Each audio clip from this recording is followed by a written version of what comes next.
Bukan dengan kekuatanku ku dapat jalani hidupku tanpa Tuhan yang di sampingku. Ku tak mampu sendiri. Engkaulah kuatku yang menopangku. Ku pandang wajah-Mu dan berseru, pertolonganku datang dari-Mu.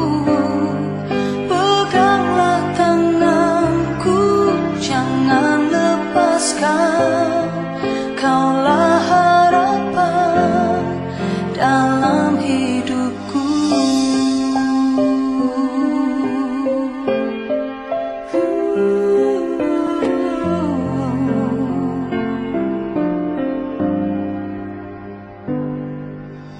Bukan dengan kekuatanku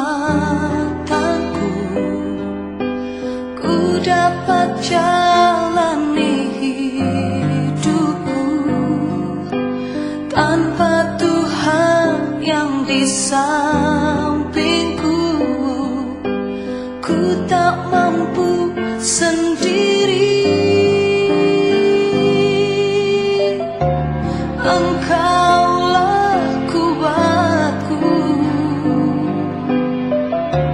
yang menopangku. Ku pandang wajah-Mu dan berseru, pertolonganku datang dari-Mu. Peganglah tanganku, jangan lepaskan. Kaulah harapan dalam hidupku.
Shalom, salam sejahtera bagi kita sekalian.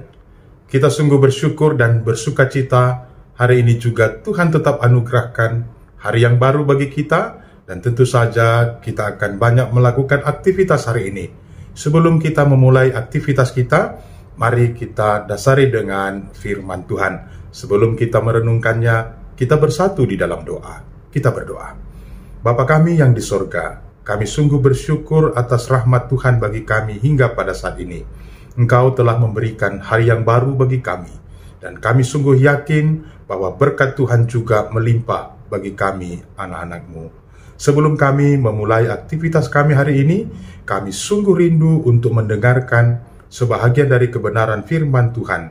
agar firman-Mu dapat menjadi dasar bagi kami di dalam melakukan segala aktivitas kami. Tuhan urapi hamba-Mu, Tuhan urapi semua jemaat-Mu dimanapun mereka berada. Di dalam nama Tuhan Yesus kami datang berdoa dan bersyukur. Amin. Mari kita membuka bahagian Alkitab yang menjadi dasar renungan kita yang tertulis di dalam kitab Yesaya pasal yang ke-30 ayat yang ke-26. Janji keselamatan bagi Sion. Maka terang bulan purnama akan seperti terang matahari terik, dan terang matahari terik akan 7 kali ganda, yaitu seperti terangnya 7 hari pada waktu Tuhan membalut luka umatnya dan menyembuhkan bekas pukulan. Demikian bacaan firman Tuhan yang menjadi dasar renungan kita pagi ini. Saudaraku yang terkasih di dalam Kristus Yesus, di dalam perjalanan kehidupan kita, pasti kita akan mengalami berbagai situasi. Baik situasi sukacita dan situasi dukacita. Kita juga akan banyak menghadapi tantangan, ancaman di dalam kehidupan kita. Nah, ketika kita menghadapi ancaman, tantangan dalam kehidupan kita, apa yang harus kita lakukan? Biasanya kita akan berusaha untuk menghadapi tantangan itu. Dan ketika kita merasa bahwa kita tidak mampu untuk menghadapi tantangan itu, kita akan mencari dukungan.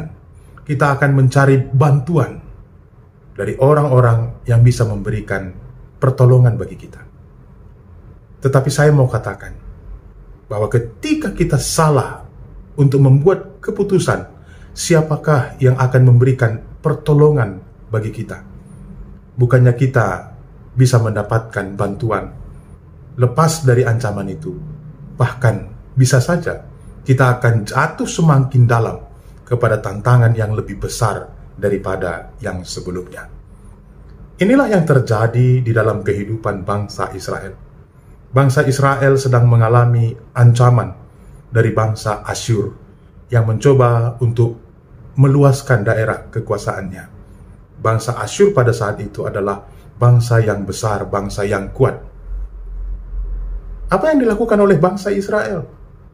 Bangsa Israel adalah bangsa pilihan Tuhan. Seharusnya mereka datang kepada Tuhan, memohon pertolongan yang datangnya dari Tuhan. Tetapi mereka tidak berpikir dan bertindak sesuai dengan iman mereka.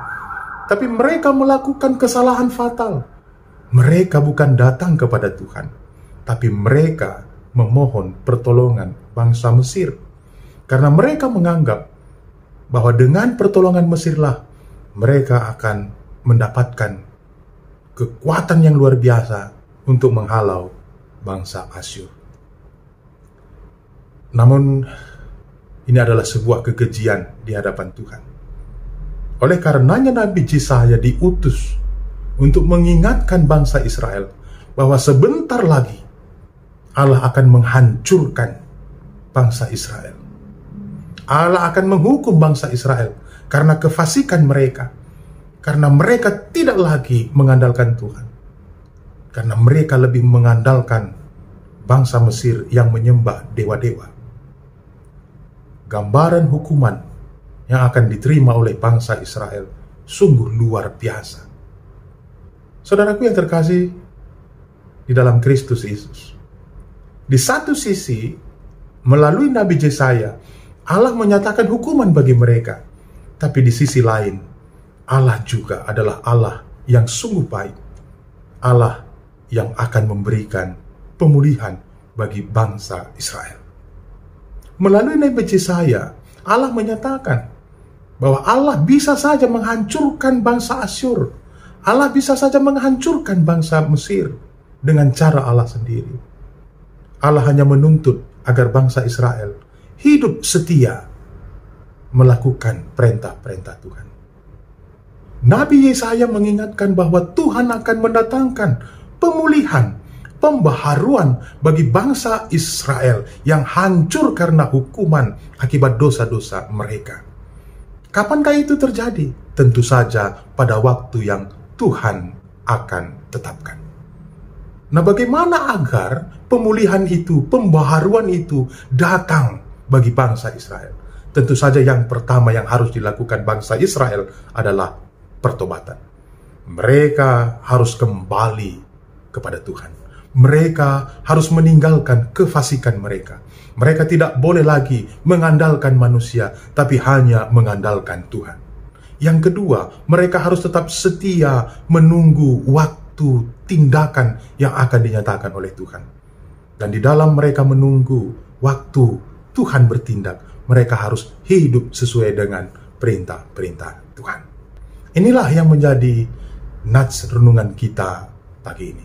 Saudara-saudaraku yang terkasih di dalam Kristus, di dalam kita menjalani kehidupan kita, ketika kita menghadapi tantangan dan ancaman dalam kehidupan kita, kita harus hati-hati, waspada, dan tetap berhikmat. Banyak sekali tawaran-tawaran yang mencoba memberikan solusi dalam segala pergumulan kita. Banyak sekali godaan-godaan yang menawarkan diri untuk memberikan bantuan kepada kita. Kita harus memakai kacamata iman kita. Jangan sampai kita terjerumus kepada kefasikan. Jangan sampai kita mau minta pertolongan dari kuasa-kuasa kegelapan yang bukan menyelesaikan masalah kita, bahkan akan menjerumuskan kita kepada kejahatan, kepada kekejian, kepada kebencian Tuhan. Oleh karenanya, mari kita tetap mengingat janji Tuhan bahwa Tuhan itu akan selalu memberikan jalan keluar yang terbaik, yang sesuai dengan waktu yang Tuhan tetapkan. Oleh karenanya, mari kita hanya mengandalkan Tuhan di dalam segala masalah-masalah kehidupan kita. Mari kita bersatu di dalam doa. Bapa kami yang di sorga, kami bersyukur atas sapaan firman-Mu hari ini. Kami telah Engkau ingatkan bahwa hanya Allah saja yang dapat memberikan pemulihan bagi kami. Bapa kami yang di sorga, kami mau bersatu hati mendoakan anak-anak Tuhan secara khusus di tengah-tengah gereja GBKP Runggun Klender. Tuhan berkati pendeta, penatua diaken, dan semua jemaat Tuhan agar tetap teguh di dalam iman, di dalam melakukan aktivitas-aktivitas kehidupan mereka, dan juga di dalam melakukan kegiatan-kegiatan pelayanan.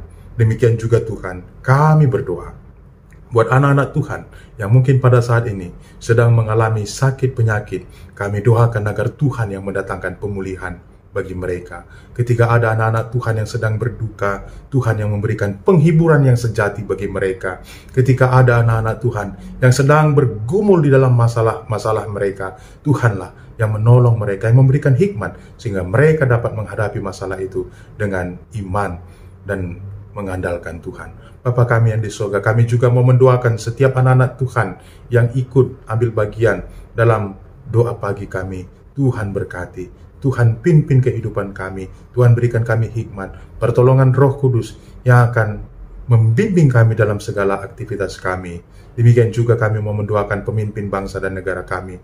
Tuhanlah yang memberkati sehingga pemimpin-pemimpin kami dapat melakukan tugas dan tanggung jawab mereka dengan sebaik-baiknya. Demikian juga kami mendoakan situasi dan kondisi dunia yang ada pada hari ini. Ya Tuhan, Engkau tahu bagaimana situasi dan kondisi perang antara Rusia dan Ukraina.